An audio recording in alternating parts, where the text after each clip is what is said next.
बिहार में इंसानियत को झकझोर देने वाली वारदातें थमने का नाम नहीं ले रही।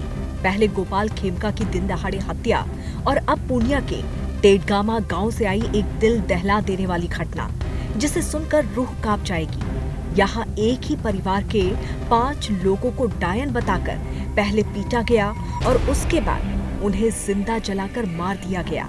महिलाएं चीखती रही, मासूम गिड़गिड़ाते रहे, लेकिन अंधविश्वास की आग में इंसानियत जलकर राख हो गई।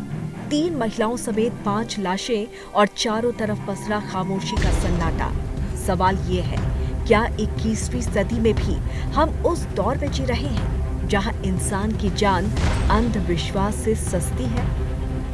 ये डायन है, इसे मत छोड़ना और बस जिंदगियां खत्म। जी हाँ, सिर्फ शक के बिना पर सैकड़ों लोगों के सामने एक पूरे परिवार को जिंदा जला दिया गया।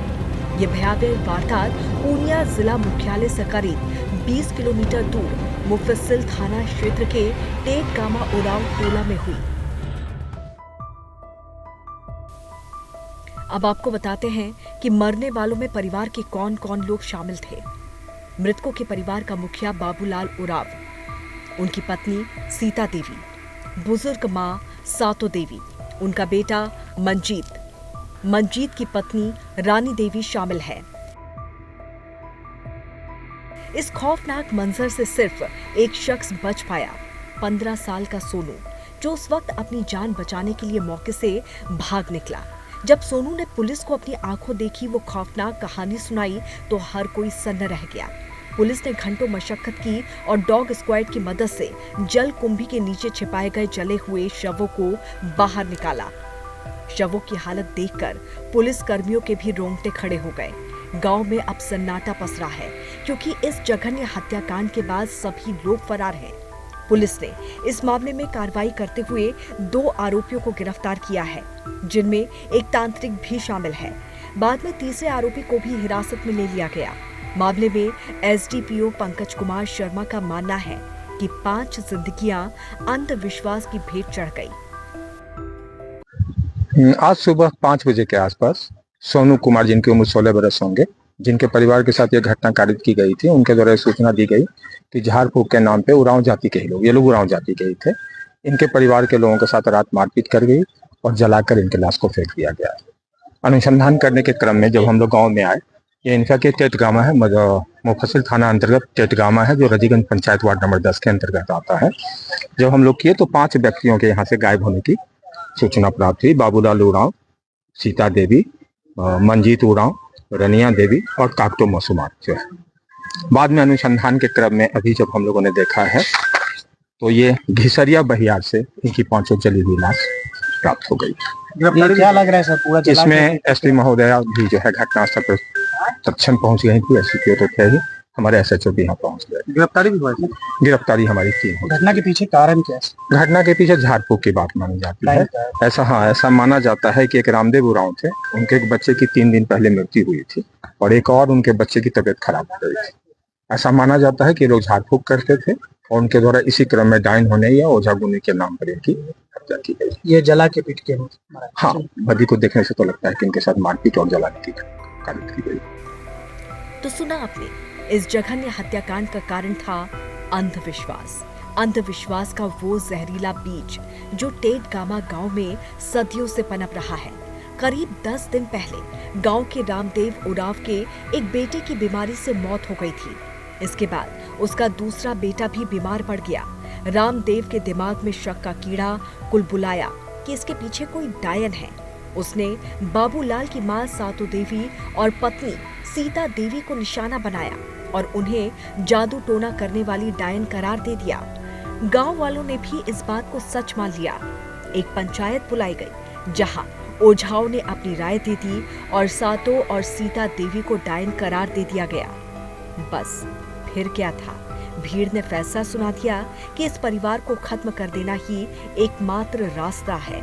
ये सोचकर ही दिल दहल जाता है कि कैसे कुछ लोग शक के बिना पर इंसानों को जलाने का फैसला इतनी आसानी से ले सकते हैं। टेटगामा गांव में उराव जनजाति के करीब 50 परिवार रहते हैं, जिनकी आबादी लगभग 300 है। यहाँ पर झाड़ फूक और ओझाओं की बातों पर अंधा विश्वास आज भी कायम है। बीमारी हो तो लोग डॉक्टर के पास नहीं, ओझाओं के पास दौड़ते हैं। ओझा जो कह दे वही अंतिम सत्य हो जाता है। इस मामले में भी ओझाओं ने सातों देवी और सीता देवी को डायन ठहराया और गांव वालों ने इसे सच मानकर खून की होली खेल डाली। आदिवासी समाज में डायन प्रथा कोई नई बात नहीं है। ये एक पुराना और खतरनाक अंधविश्वास है जो सामाजिक कुरीतियों से पनपता है। बुजुर्ग होना, चेहरा विकृत होना, अकेले बड़बड़ाना, गुस्सैल स्वभाव या ज्यादा पूजा पाठ करना, ये वो लक्षण हैं जिनके आधार पर किसी महिला को डायन करार दे दिया जाता है। सातों देवी इन सभी पैमानों पर खरी उतरती थी। इसके साथ ही ये मान्यता कि डायन का ज्ञान पीढ़ी दर पीढ़ी चलता है। बस इसी सोच ने सीता देवी और रानी देवी को भी इस आग में झोंक दिया। तीनों महिलाओं को सिर्फ इसलिए जला दिया गया क्योंकि वो एक ही परिवार की थी। ये कोई पहली घटना नहीं है। भारत में अंधविश्वास से जुड़े अपराधों का इतिहास कई राज्यों में पाया जाता है, लेकिन कुछ राज्यों में ये विशेष रूप से प्रचलित है। छत्तीसगढ़, यहाँ जादू टोना और काला जादू के नाम पर हत्याओं और उत्पीड़न की कई घटनाएं सामने आई है। बिहार, यहाँ डायन बताकर महिलाओं को प्रताड़ित करने और मारने की घटनाएं होती रहती हैं। असम, यहाँ भी डायन प्रथा के नाम पर महिलाओं को निशाना बनाया जाता रहा है। ओडिशा, यहाँ जादू टोना के नाम पर हत्याओं के मामले सामने आए हैं। केरल, यहाँ हाल ही में मानव बलि की घटनाएं सामने आई हैं जो अंधविश्वास से जुड़ी हुई है। झारखंड, 2019 में झारखंड में एक महिला को डायन बताकर मार डाला गया।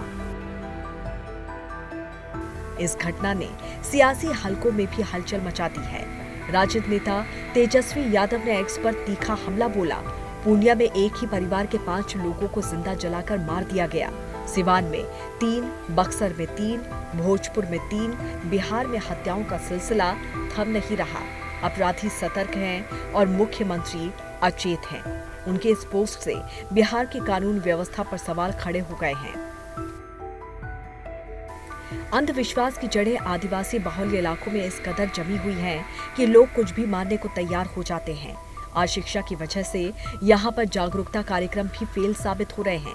प्रशासन ने कई सोशल कैंपेन चलाए ताकि लोगों के दिमाग से इस तरह के अंधविश्वास को निकाला जा सके, लेकिन अभी भी इस तरह की घटनाएं सामने आ रही है, जिससे साबित होता है कि लोगों की मानसिकता अभी भी विकसित नहीं हो पाई है। आपको ये जानकर हैरानी होगी कि बिहार में डायन प्रथा को रोकने के लिए कानून भी है।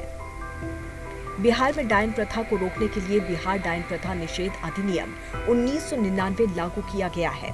इसका उद्देश्य डायन प्रथा से जुड़ी हिंसा और उत्पीड़न को रोकना है। इसके तहत किसी महिला को डायन बताना या उसे इस संबंध में कोई हानि पहुंचाना अपराध है। भारतीय दंड संहिता की धारा 302 के तहत हत्या के लिए उम्र कैद या फांसी की सजा हो सकती है। इस अधिनियम के तहत सभी अपराध आशंकीय और गैर जमानती हैं। लेकिन क्या कानून अंधविश्वास की जड़ तक पहुंच पा रहा है? ये सवाल हर किसी के मन में कौंध रहा है। ऐसे में इस कानून को अधिक प्रभावी बनाने के लिए कुछ महत्वपूर्ण कदम उठाए जा सकते हैं। अधिनियम को प्रभावी बनाने के लिए कुछ सुझाव हैं, जैसे पंचायत और ग्राम सेवक की जिम्मेदारी तय की जानी चाहिए। अंधविश्वास उन्मूलन अभियान में ओझाओं जो कि डायन होने की पुष्टि करते हैं, उनकी भूमिका और जवाबदेही तय की जानी चाहिए। पंचायत स्तर पर डायन प्रथा उन्मूलन समितियों का गठन किया जाना चाहिए। राज्य स्तर पर जागरूकता अभियान चलाया जाना चाहिए। राज्य स्तरीय हेल्पलाइन शुरू की जानी चाहिए। इस हत्याकांड का सबसे दर्दनाक पहलू ये है कि हत्यारे और पीड़ित एक ही समुदाय के थे। फिर भी अशिक्षा और अंधविश्वास की आंधी ने रिश्तों को कुचल दिया। ये घटना एक काले अध्याय की तरह इतिहास में दर्ज की गई है, जो घटना कह रही है कि जब अंधविश्वास हावी होता है तो इंसानियत मर जाती है। टेड गामा की ये घटना सिर्फ एक खबर नहीं, बल्कि एक चेतावनी है।